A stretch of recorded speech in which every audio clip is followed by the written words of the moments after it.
First of all, there are plenty of non-hypnotic strategies that can be used by your subjects and clients to address insomnia.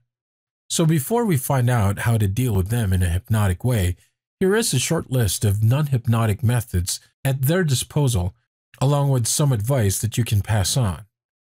Develop a convenient and realistic sleep routine.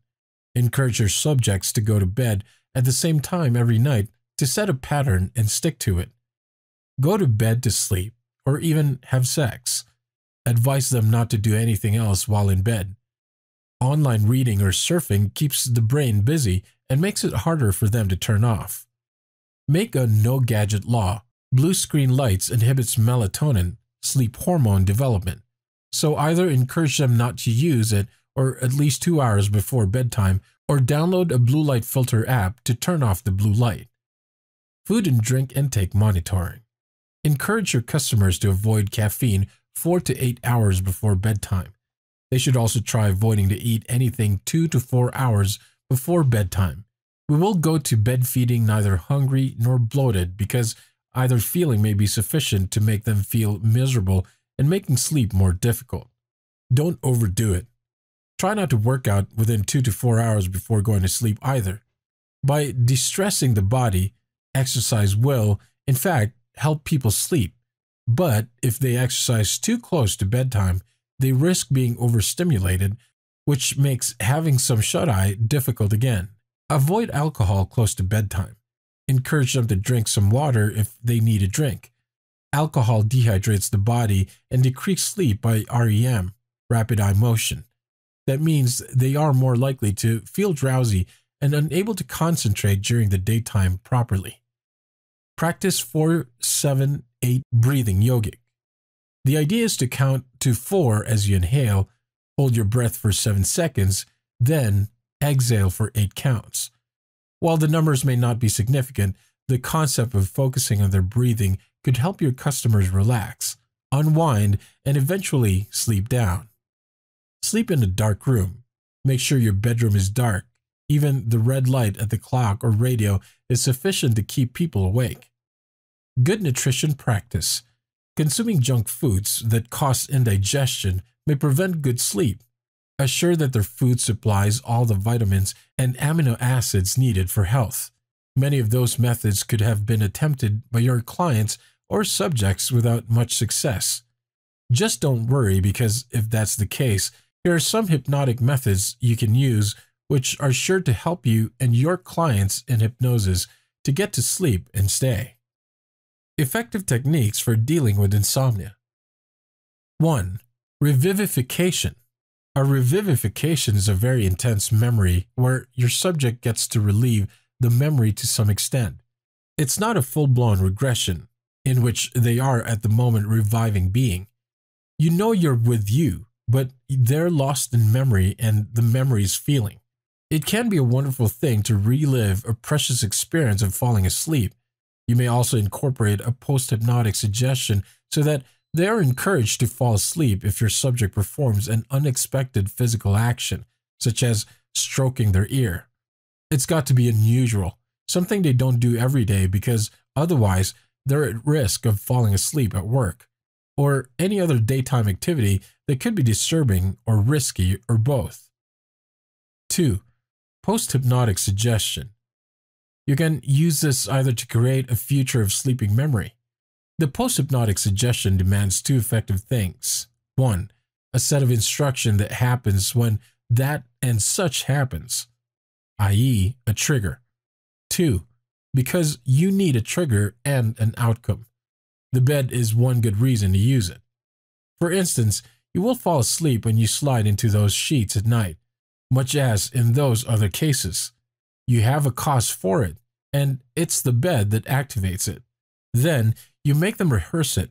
So, for example, if a work-related issue is one of the things that keeps them from getting to sleep, your induction might go something like this. At work, there is a big problem. You come home and you think about it. Perhaps you're doing your 4-7-8 breath to clear your mind, and then you slip into bed and fall into a deep sleep with lovely dreams. You rehearse various scenarios in which you may not fall asleep but end up falling asleep. This gives their mind a direction to go in. This can be achieved in really basic blitz feature sort of memory way, where they rehearse mentally falling asleep in all various ways. 3. Hypnotic stories.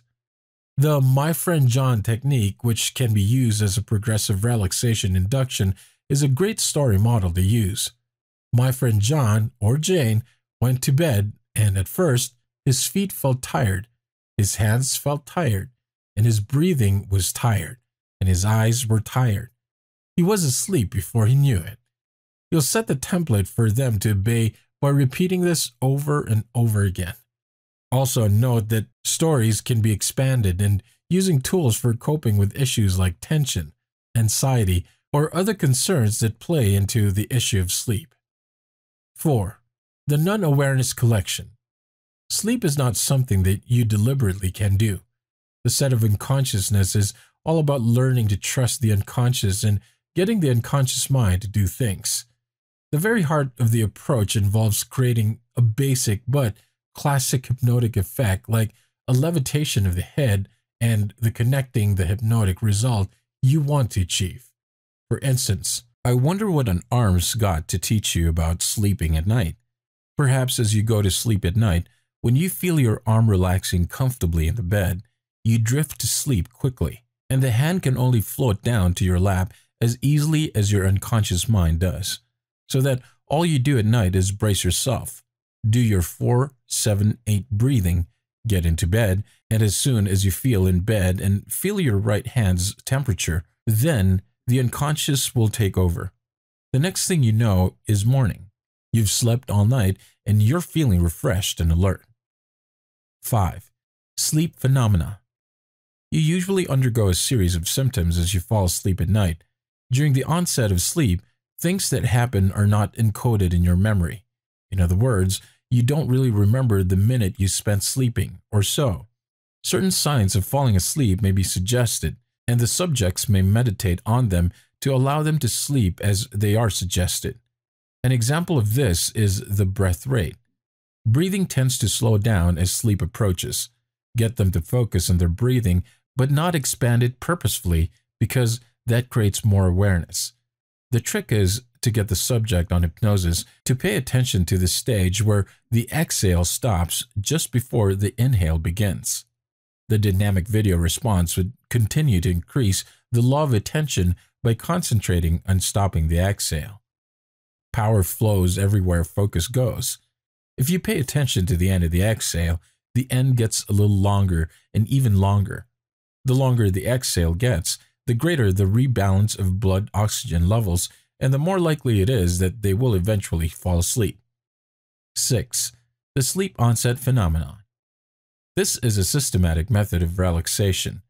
The idea is to start with the feet first and imagine someone draping a warm blanket over the feet, slowly across the legs, all the way up to the torso to the neck, and they report losing consciousness by the time it hits their head. Again, it depends on the law of attention. As you focus on a comfort area, that comfort tends to grow and get deeper. Will it give them comfort to sleep?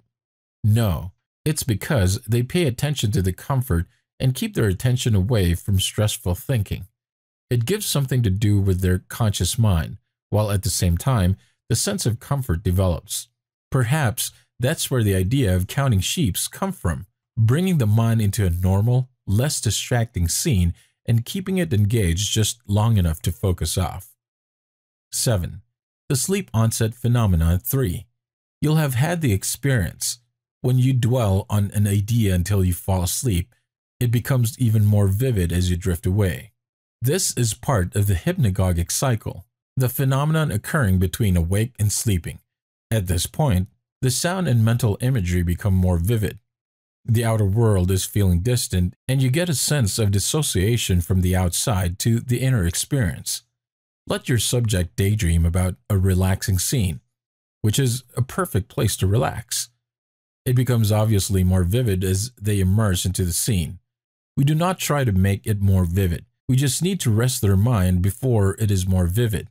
Then they'll be asleep when it takes over and maybe dreaming too. 8. Another hypnagogic phenomenon. The flow of thought on your subject is disjointed.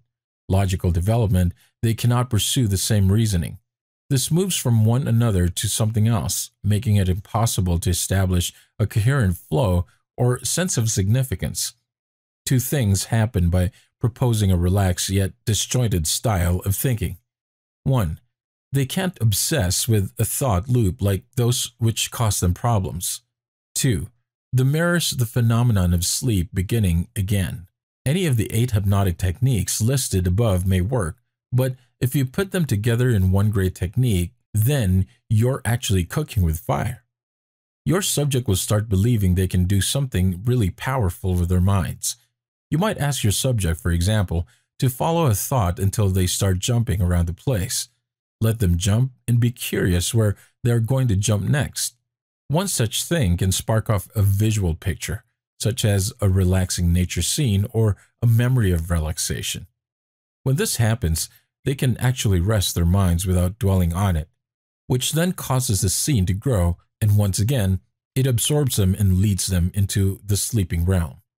Note, be careful of the language you are using. For example, you run the risk of them concentrating too hard and not relaxing by saying, focus, focus, but saying, rest your awareness, linger, carry on there. This tends to be a more relaxing imagery. That said, if you find that these techniques take too long, you can instead get your subject to pay attention to their breathing and be curious about exhalation and how long it takes. As it gets longer and longer, those disjointed thoughts will begin to come in. The imagery will begin to appear. The comfort and relaxation will begin to spread, and they will fall asleep somewhere in that mix. This gives them lots of initiation phenomena with which they may engage. Yet, as always, have fun and try. These are some of the most effective hypnotic techniques that you can use to help your subjects fall asleep in hypnosis. So go ahead and get some practice to see what works best for you.